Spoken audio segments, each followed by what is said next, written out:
Welcome to big bang. This is Satish. ఏపీలో law and ఆర్డర్పై వైఎస్ జగన్ గవర్నర్కు ఫిర్యాదు చేశారు. జగన్కు హోంమంత్రి అనిత సవాల్ విసిరారు. బాబాయ్ హత్య 5 ఏళ్లలో శాంతి భద్రతలపై చర్చకు రెడీ అన్నారు. మరోవైపు నేటి నుంచి ఏపీ అసెంబ్లీ సమావేశాలు ప్రారంభం కాబోతున్నాయి. జగన్ అసెంబ్లీకి వస్తారా? ప్రస్తుతం ఆంధ్రప్రదేశ్లో రాజకీయం వేడెక్కుతోంది. ఏపీలో పొలిటికల్ బీపీ. ఇదే అంశంపై మనం బిగ్ బ్యాంగ్ డిబేట్లో మాట్లాడబోతున్నాం. చర్చలో పాల్గొంటున్నారు అధికార తెలుగుదేశం పార్టీ నుంచి మాజీ శాసనమండలి మాజీ సభ్యులు, ప్రస్తుతం అధికార ప్రతినిధిగా ఉన్న దొరపరెడ్డి జగదీష్ గారు, వైఎస్ఆర్ కాంగ్రెస్ పార్టీ నుంచి ఆ పార్టీ అధికార ప్రతినిధి ఏపీ లెదర్ కార్పొరేషన్ మాజీ చైర్మన్ కాకమన్ రాజశేఖర్ గారు డిబేట్లో జాయిన్ అవుతున్నారు. కాకమన్ రాజశేఖర్ గారు, ఆల్రెడీ ఢిల్లీలో దీక్ష చేస్తామని మీ పార్టీ అధినేత ప్రకటించారు. నిన్న గవర్నర్ని కలిశారు, శాంతి భద్రతలపై మాట్లాడారు.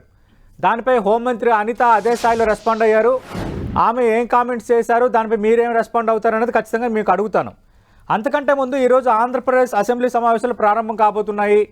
ఖచ్చితంగా గవర్నర్ ప్రసంగాన్ని అడ్డుకుంటాం, శాంతి భద్రతల అంశమే మాకు ప్రథమ ప్రాధాన్యం అని మీ పార్టీ అధినేత మొన్న ఒక అనౌన్స్మెంట్ చేశారు వినుకొండలో. ఈ నేపథ్యంలో ఈరోజు వైఎస్ జగన్మోహన్ రెడ్డి అసెంబ్లీకి హాజరవుతారా, హాజరవరా? Good morning sir. Good morning అండి. మిత్రులు జగదీష్ గారికి నమస్కారాలు. 10 టీవీ ప్రేక్షకులకు కూడా నమస్కారం అండి. ఈరోజు సార్ జరిగేటువంటి అసెంబ్లీకి సంబంధించి రాష్ట్రంలో జరుగుతున్నటువంటి పరిస్థితులందరూ కూడా గమనిస్తూనే ఉన్నారు అందరూ. ఇప్పుడు అదేమి సీక్రెట్ గా జరుగుతున్నటువంటి వ్యవహారం కాదు. మరి ఇప్పటి వరకు వీళ్ళు అధికారంలో కూర్చున్న దగ్గర నుంచి మరి ఇచ్చినటువంటి సంక్షేమ కార్యక్రమాలు కానీ లేదా అభివృద్ధి కార్యక్రమాలు కానీ మరి మేనిఫెస్టోలు ఏదైతే పెట్టారో సూపర్ 6 కానీ దీన్ని అనేకమైనటువంటి వాళ్ళు ఇచ్చినటువంటి వాగ్దానాన్ని నెరవేర్చే దాని మీద కాన్సన్ట్రేట్ చేయకుండా వచ్చిన మరుసటి రోజు నుంచే మరి ఈ యొక్క విధ్వంసాలు, దాడులు, మర్డర్లు జరుగుతూ ఉన్నాయి.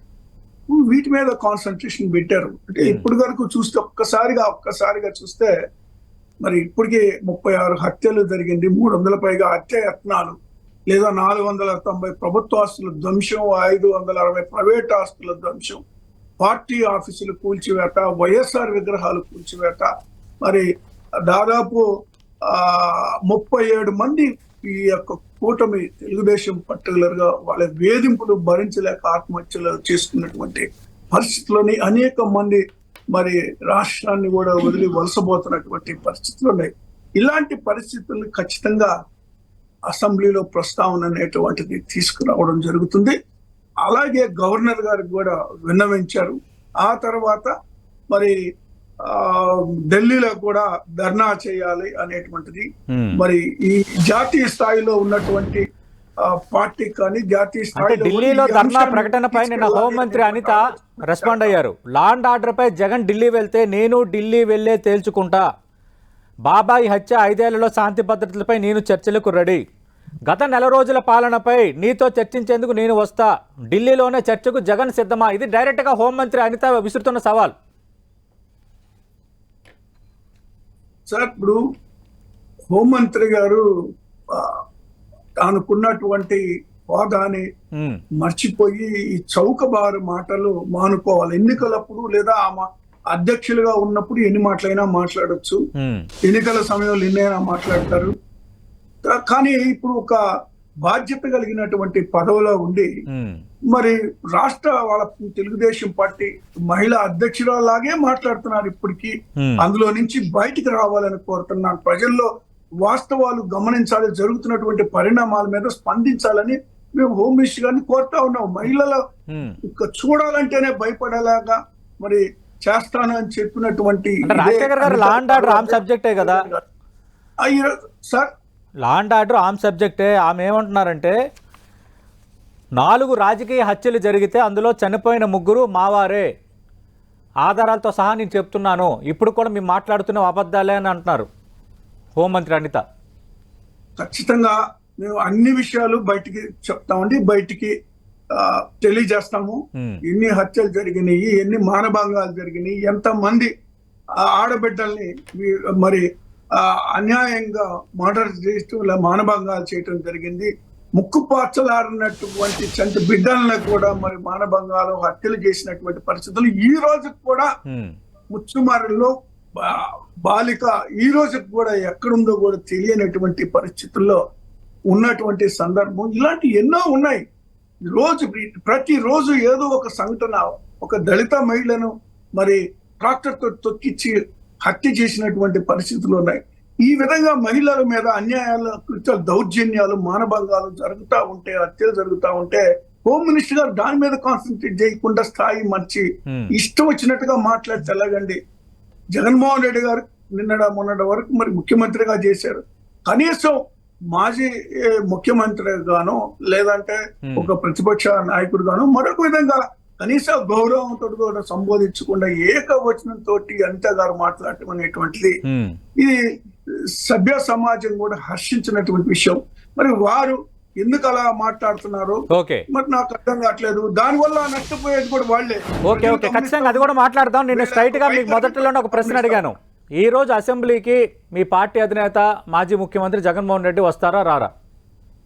అది ఖచ్చితంగా సరైన సమయం, సరైన నిర్ణయం తీసుకుంటారు జగన్మోహన్ రెడ్డి గారు. ఇప్పుడు అందరితోటి చర్చించి నిర్ణయం తీసుకుంటారు. ఎందుకంటే అది కౌరవ సభగానే భావిస్తా ఉంది వైఎస్ఆర్ కాంగ్రెస్ పార్టీ. మన బలం తక్కువైనప్పటికీ ప్రజావాణి వినిపించడానికి జరుగుతున్న అన్యాయాల, అక్రమ, దౌర్జన్యాలని ఇవన్నీ కూడా మరి అసెంబ్లీ దృష్టికి తీసుకురావడానికి వస్తుంది. మాజీ సీఎం జగన్మోహన్ రెడ్డి అసెంబ్లీకి వస్తారా రారన్న ప్రశ్నకి సరైన సమయంలో సరైన నిర్ణయం తీసుకుంటారని వైఎస్ఆర్ కాంగ్రెస్ పార్టీ వివరణిస్తోంది. అసలు హోంమంత్రి అనిత చేసిన వ్యాఖ్యలను కూడా వైఎస్ఆర్ కాంగ్రెస్ పార్టీ తప్పుపడుతుంది. సార్ సతీష్ గారు, మీకు అలాగే చర్చలో పాల్గొంటున్న రాజశేఖర్ గారికి, ఎన్టీవీ ప్రేక్షకులకు కూడా ముందుగా నమస్కారాలు తెలియజేసుకుంటూ. నమస్తే సార్. నమస్తే. ఇవాళ ఇట్స్ ఏ బర్నింగ్ టాపిక్ అండి. నేను ఒకటే చెప్తాను, రాజశేఖర్ గారు సౌమ్యంగా ఉండి అలా మాట్లాడుతూ ఉన్నారు, కానీ వాస్తవాలైతే చాలా దారుణంగా ఉన్నాయి. ఈ రోజు ఇంకా 5 సంవత్సరాల్లో కూడా ఒక రాక్షస పరిపాలన చేసిన దాని తాలూకా ఎఫెక్టే ఈరోజు ఇంకా ఈ జరుగుతున్నవన్నీ. వీటిని ఇంకా అదుపులో పెట్టడానికి మా నాయకులు చంద్రబాబు నాయుడు గారు కానీ, ఇవాళ హోమ్ మినిస్టర్ గారు అనిత గారు కానీ, మిగతా అందరూ కూడా సాయి శక్తిలో ప్రయత్నాలు చేస్తా ఉన్నారు. ఖచ్చితంగా దీనికి జవాబు, సమాధానం కూడా చూసుకుంటే జగన్మోహన్ రెడ్డి గారి దగ్గర ఉంది. 5 సంవత్సరాల తాలూకా నిరంకుశ పరిపాలనలో అసలు ఏమవుతుంది అనేది ఆయన చూడకుండా, ప్రజల్లోకి రాకుండా, వ్యవస్థలన్నింటినీ పూర్తిగా నిర్వీర్యం చేయటం కాకుండా ఒక రాక్షస పాలన జరిగింది. ఇప్పుడు వీళ్ళు ఫోటోలు పెడతారు, ఇవి పెడతారు. అలాగైతే ఫోటోలు చూసుకుంటే మరి బాబాయ్ గారి హత్య గురించి అప్పుడే తెలిసేవచ్చు ఎవరెవరు నిందితులు అందరూ. వాటిని మాట్లాడటం లేదు, సమాధానం. అందుకే నేను చెప్తున్నాను, మన వైపు ఇవాళ మా వైపు వేలు చూపిస్తే మిగతా 4 వేలు కూడా అతని వైపే చూపిస్తాయి. జగన్మోహన్ రెడ్డి గారు వీటన్నిటికీ కారకం. ఈ రోజు అన్ని పనులు చేసేసి ఇవాళ దెయ్యాలు వేదాలు వల్లిస్తున్నట్టు ఇవాళ ప్రజాస్వామ్యం కూని అయిపోతా ఉంది, లేకపోతే హత్యలు జరిగిపోతా ఉన్నాయి. మీరు విశ్వసనీయత ప్రజల్లోనే కోల్పోయారు. ప్రజల్లో కోల్పోయిన తర్వాత ఇవాళ సామెత ఒకటి ఉంది ఇంగ్లీష్ లో, no use in splitting over crying over split milk. ఇవాళ అరుపులు అరుస్తా ఉంటే, బేదరుపులు అరుస్తా ఉంటే ఎవరు చూస్తారు? ఢిల్లీకి వెళ్ళి ధర్నా చేస్తే ఏం జరుగుతా ఉందండి?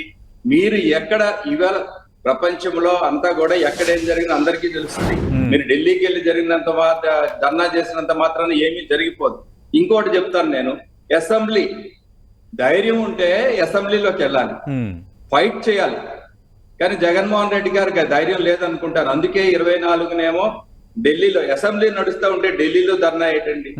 పార్లమెంట్ ఆగస్టు 13 దాకా జరుగుతుంది. మీరు తర్వాత అసెంబ్లీ అయిన తర్వాత వెళ్ళొచ్చు కదా. ఇలాంటికి ఇప్పుడు చంద్రబాబు నాయుడు గారు కానీ ప్రభుత్వం కానీ భయపడే పరిస్థితి లేదు. వాస్తవాలు ఇప్పుడు మా మినిస్టర్ గారు ఏం ఛాలెంజ్ చేశారో అందరం అదే ఛాలెంజ్ చేస్తాం. మొన్న మా నాయకులు రాష్ట్ర ముఖ్యమంత్రి వర్యులు చంద్రబాబు నాయుడు గారు చాలా స్పష్టంగా చెప్పారు, ఎవరు ఎలాంటి దారుణాలు చేసినా కూడా దానికి శిక్షార్హులు అవుతారు, ఇన్క్లూడింగ్ తెలుగుదేశం పార్టీ ఎవరు చేసినా కూడా అని చెప్పి మా నాయకులు ఇచ్చిన స్టేట్మెంట్ వచ్చిన 4 రోజుల్లోనే స్టేట్మెంట్ ఇచ్చారు. జగన్మోహన్ రెడ్డి గారు 5 ఏళ్ల కాలంలో ఎప్పుడైనా ఏదైనా కూడా మా వాళ్ళు తప్పు చేసి నేను శిక్షిస్తానని ఒక మాట ముఖ్యమంత్రిగా మాట్లాడారండి? ఏం మాట్లాడతారు? మాట్లాడే అర్హత కూడా కోల్పోయారు. ఇవాళ సమాజం ఇప్పుడు గంజాయి అన్ని డ్రగ్స్ అన్ని కలిపి ఈ సమాజంలో వచ్చేసిన తర్వాత ఆటోమేటిక్ గా క్రైమ్ రేట్ కూడా పెరిగిపోతుంది. మీరు రాజకీయ హింసనే మొదలు పెట్టారు. రాజకీయ హింసతో ఎంతో మందికి తప్పుడు కేసులు పెట్టి ఒక తప్పుడు సంకేతాలు ఇచ్చి సమాజాన్ని ఆ విధంగా పాడు చేశారు. ఒక్కరోజు ఓవర్ నైట్ మారిపోదు కదా, దాని ఎఫెక్ట్ ఇవన్నీ. అంచేత టైం పడుతుంది. ఖచ్చితంగా ఎవరిని కూడా విడిచిపెట్టే ప్రసక్తి లేదు. చేస్తాం. రాజశేఖర్ గారు మీకు ఎష్యూరెన్స్ ఇస్తున్నాం. పరిపాలన మీద, సంక్షేమం గురించి, అభివృద్ధి గురించి బ్రహ్మాండంగా ఉంది. ఈ 4 రోజుల్లోనే ఏదైతే మా ఉమ్మడి మేనిఫెస్టో, ఎన్డీఏ మేనిఫెస్టో ఏదో ఉందో ప్రతిదీ అంశాల వారీగా కేటగిరికల్ గా స్పష్టంగా ఇవాళ వెల్ఫేర్ ప్రోగ్రామ్స్ కానీ, డెవలప్మెంట్ కానీ, మీరు చేసే రోడ్లు గుంతలు కానీ ఇవన్నీ కప్పడానికి, మీరు చేసే గాయాలను కూడా కప్పడానికి ఇవాళ మాన్పించడానికి మా ప్రభుత్వం పనిచేస్తా ఉంది, మా నాయకులు పనిచేస్తా ఉన్నారు, అందరూ కూడా పనిచేస్తా ఉన్నారు, ఇంక్లూడింగ్ పవన్ కళ్యాణ్ గారు కానీ. అసలు ఏం మాట్లాడుతున్నారండి? మా నాయకులు ఎంత బాధ్యతగా చెప్తున్నారు. మనకు ప్రజలు బాధ్యత ఇచ్చారు, బాధ్యతను నెరవేర్చాలి. ఇసుకలో గాని, ఎక్కడ గాని, ఎవరు గాని మీరు ఇంటర్ఫీర్ కాకండి మా ముఖ్యమంత్రి గారు చెప్తా ఉన్నారు. మీకు ఆ ధైర్యం ఉందండి? 5 ఏళ్ళలో మీరు ఎప్పుడైనా చేశారండి? మీరే దోచేశారు. దోచేసిన తర్వాత మీరు ఇంకేం సమాజానికి మెసేజ్ ఇస్తారు? అంచేత ఇవాళ మీరు గవర్నర్ గారిని కలిసినా, పార్లమెంట్ లోకి వెళ్ళినా, ఎక్కడికి వెళ్ళినా, ఢిల్లీలో ధర్నా చేస్తే ఏమవుతుందంటే మీ తప్పులు మీకే తెలుస్తాయి. 30కి పైగా హత్యలు జరిగాయి, 300లకు పైగా సంఘటనలు జరిగాయి, అత్యాచార యత్నాలు జరిగాయి, ఆస్తుల ధ్వంసం జరిగింది. ఇది ముఖ్యమంత్రి నుంచి వైఎస్ఆర్ కాంగ్రెస్ పార్టీ నేతలు చదువుతున్న లిస్టు. ఏదైనా చేశారా?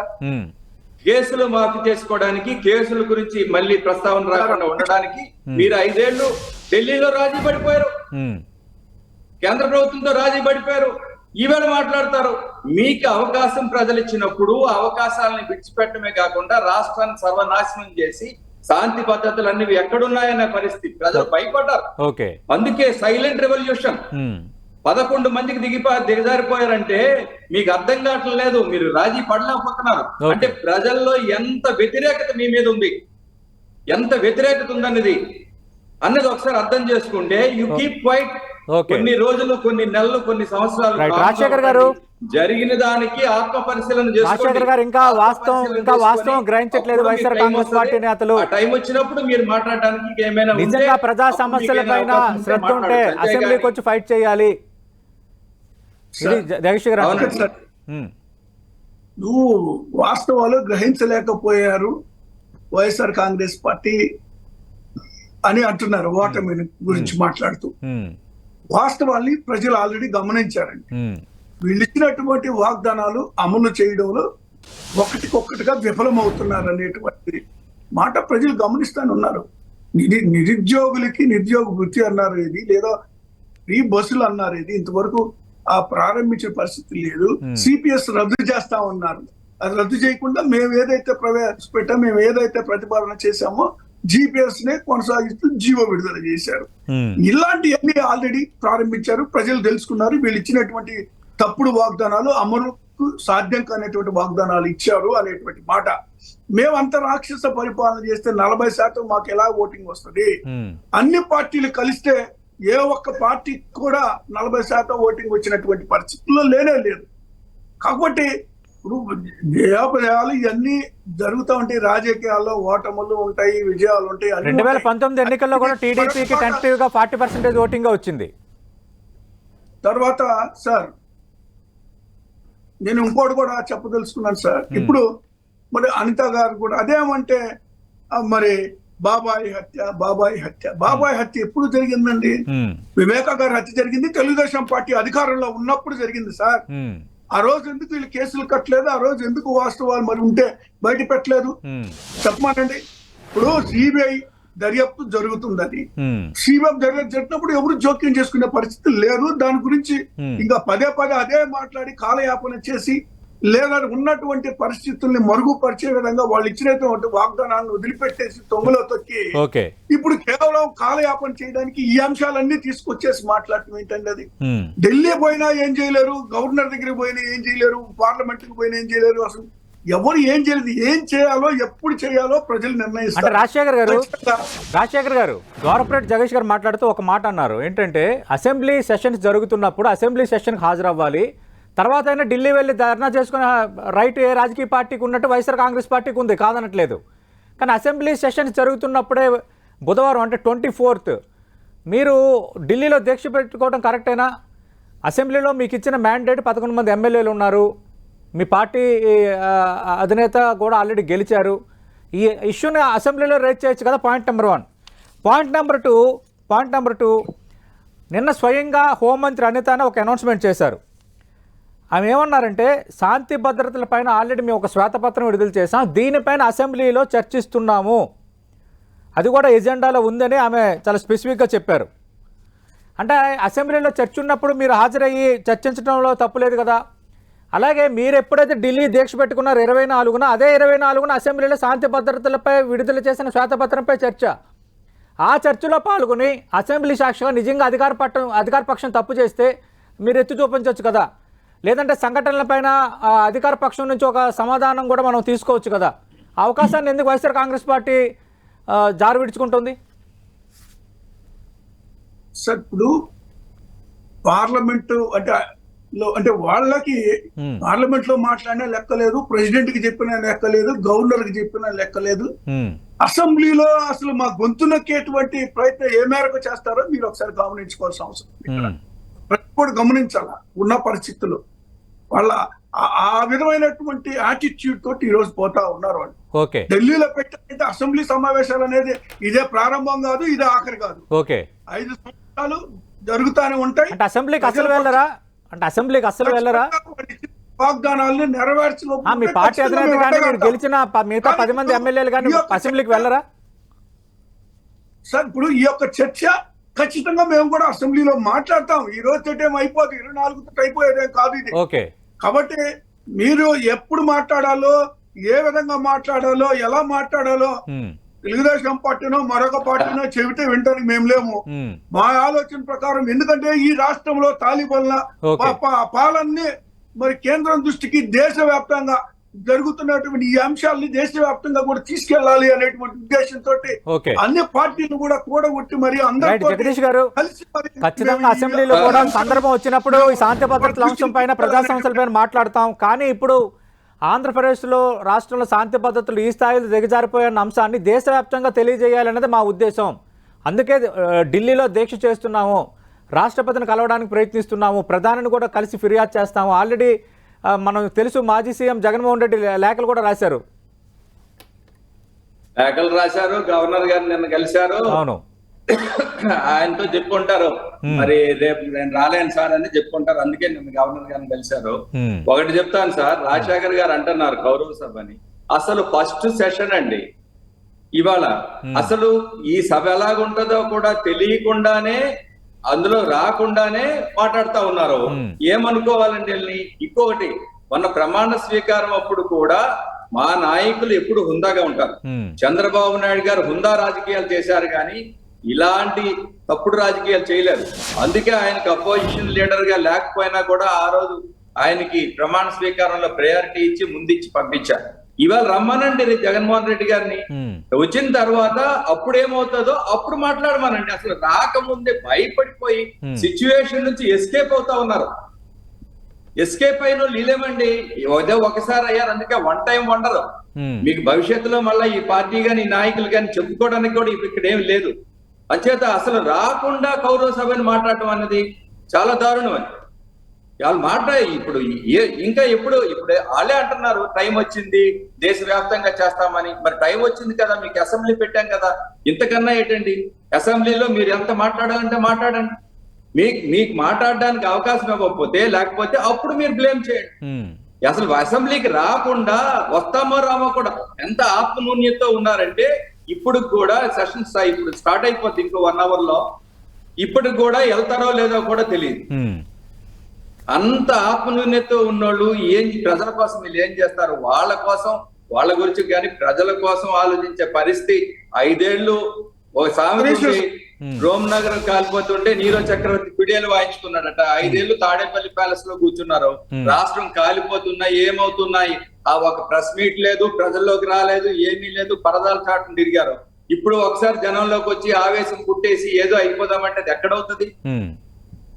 ఇది ఎక్కడ అవుతుందండి ఇది?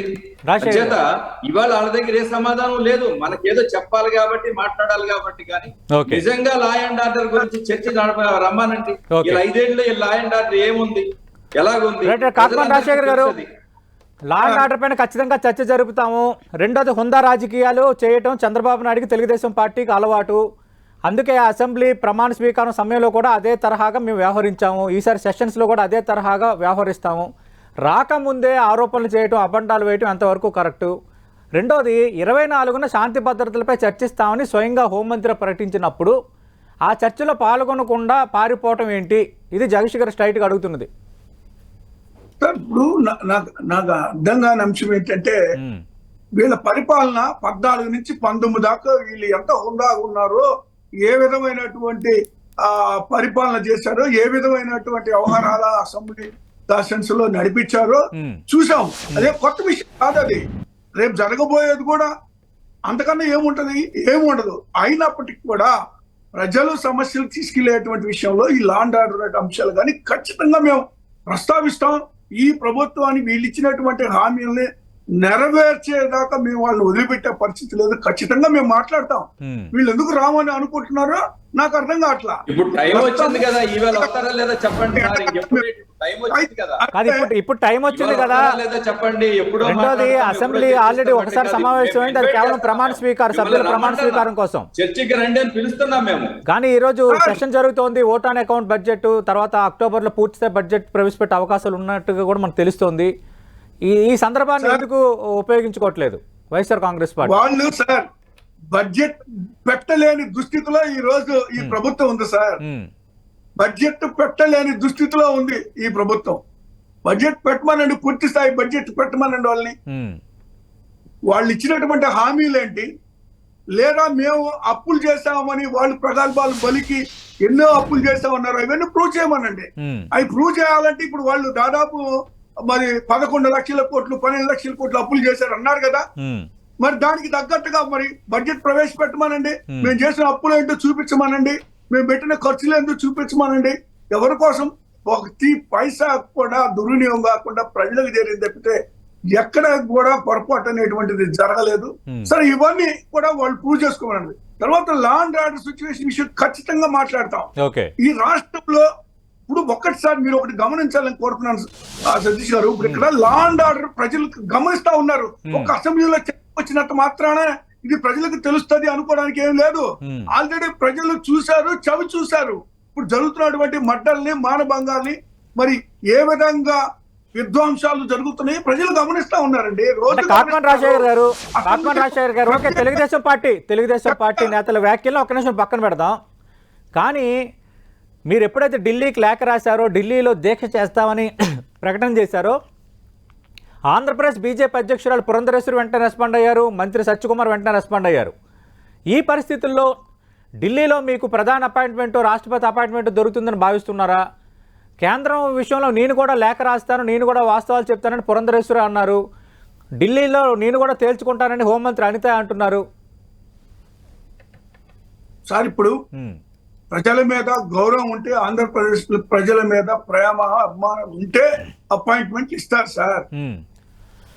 ప్రజల మీద అభిమానం గౌరవం లేదా వాళ్ళు ఇచ్చినటువంటి హామీల మీద వాళ్ళ గౌరవం ఉంటే ఖచ్చితంగా ఇస్తారు. ఎందుకంటే కేంద్రంలో ఎవరైతే ఉన్నారో బీజేపీ, అదే పార్టీ ఇక్కడ ఆంధ్రప్రదేశ్ లో కూడా అధికారాన్ని పాల్పంచుకొని ఉంది. కాబట్టి మేమైతే ఇస్తాం, ఇవ్వవలసిన బాధ్యత వాళ్ళ మీద ఉంది. ఇవ్వకపోతే తర్వాత ప్రజలే నిర్ణయిస్తారు ఏం చేయాలనేటువంటిది. అయితే వాళ్ళ దృష్టికి తీసుకువెళ్ళవలసినటువంటి బాధ్యత మా మీద ఉంది కాబట్టి మేము తీసుకెళ్తా ఉన్నాం.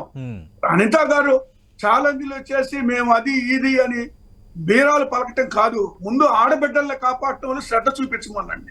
ఆడబిడ్డలు అన్యాయంగా ఆంధ్రప్రదేశ్ లో అన్యాయంగా మరి మడ్డలు, మానభంగాలు, చివరికి చంటి బిడ్డల్లో కూడా మరి హత్యలు చేస్తున్న పరిస్థితి. వాటి మీద కాన్సన్ట్రేట్, అసలు వాటి మీద వ్యాఖ్య కూడా లేదు, వాటి గురించి మాట్లాడని కూడా మాట్లాడుతూ అసలు వాళ్ళు పరామర్శించరు. ఆవిడ ఈ రోజు జగదీష్ గారు హోంమంత్రి సవాలు విసరడం కాదు, ఆంధ్రప్రదేశ్ లో జరుగుతున్న అగాత్యాలు, ఆడపిల్లలపై జరుగుతున్న దాడులు, వీటిపైన ఖండించాలి, వీటిపైన దృష్టి పెట్టాలంటున్నారు రాజశేఖర్ గారు. సార్, ఇప్పుడు మరి రోజు 30,000 మంది వీళ్ళు చేసే భయపడి- పాపాలన్నిటికీ భయపడి ఇందాకే మరి, చెప్పానండి. ఈ సమాజాన్ని ఆ విధంగా తయారు జరిగింది చేశారు. అన్నారు కదా, ఎక్కడున్నారు కనిపెట్టమనండి వాళ్ళని. ఒక డ్రగ్ ప్రపంచం కింద, ఒక దీని కింద, క్రిమినల్ దీని కింద మార్చేశారు. దాన్ని మార్చడానికి ఇప్పుడు ఈ నెల రోజుల్లో చేస్తున్న చర్యలన్నీ కూడా వాటిని కట్ చేయడానికి, శాంతి భద్రతలను కాపాడడానికే ఇవాళ మా ప్రభుత్వం పనిచేస్తా ఉంది. ఎక్కడైతే అక్కడ వెళ్ళి ఇమ్మీడియట్ గా చేయడం, అందరిని అరెస్ట్ చేయడం, ఇది చేయడం, బుక్ చేయడం అన్ని ఇమ్మీడియట్ గా జరుగుతున్నాయి. ఇవాళ ఒక ఇండికేషన్ కూడా ఇచ్చారు. ఎవరు ఎలాంటివి చేసినా కూడా తప్పనిసరిగా కూడా చట్టం దాని చర్య పని పడుతుంది తప్పకుండాను అని చెప్పి ఇవాళ ఏదైతే బుక్ లో ఉందో రూల్ ఆఫ్ లా, ఆ రూల్ ఆఫ్ లా ఖచ్చితంగా ఈవేళ రాష్ట్రంలో మళ్ళీ అప్లికబుల్ అయ్యే పరిస్థితి ఖచ్చితంగా ఉంది. అందరికీ న్యాయం జరిగే పరిస్థితి రాష్ట్రంలో ఉంది. నేనేమంటానంటే రాజశేఖర్ గారు ఎంత మాట్లాడినా ప్రజలకు అన్ని తెలుసు. అన్ని తెలిసినప్పుడు అసెంబ్లీ దేనికండి? మరి మీరు అసెంబ్లీని ఇవాళ ఎందుకు మీరు ఇచ్చేస్తున్నారు? అసలు అసెంబ్లీ అనేసరికి ఎందుకు భయపడతా ఉన్నారు? అసెంబ్లీలో కదా మాట్లాడితే కదా ప్రజలకు తెలుస్తుంది మీ వాయిస్. మీకు అక్కడ ధైర్యం లేదు, రావడానికే ధైర్యం లేదు మీకు. మీ నాయకుడితో ధైర్యం లేదు.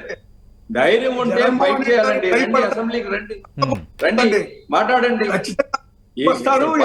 ఫస్ట్ డేకే మీరు అసెంబ్లీకి రాకుండా, మీరు మాట్లాడకుండా, మీరు ఎక్కడెక్కడో మాట్లాడతాం, ఢిల్లీలో మాట్లాడితే ఎవరికి కావాలో మాట్లాడితే ఓరోజు అవుతుంది.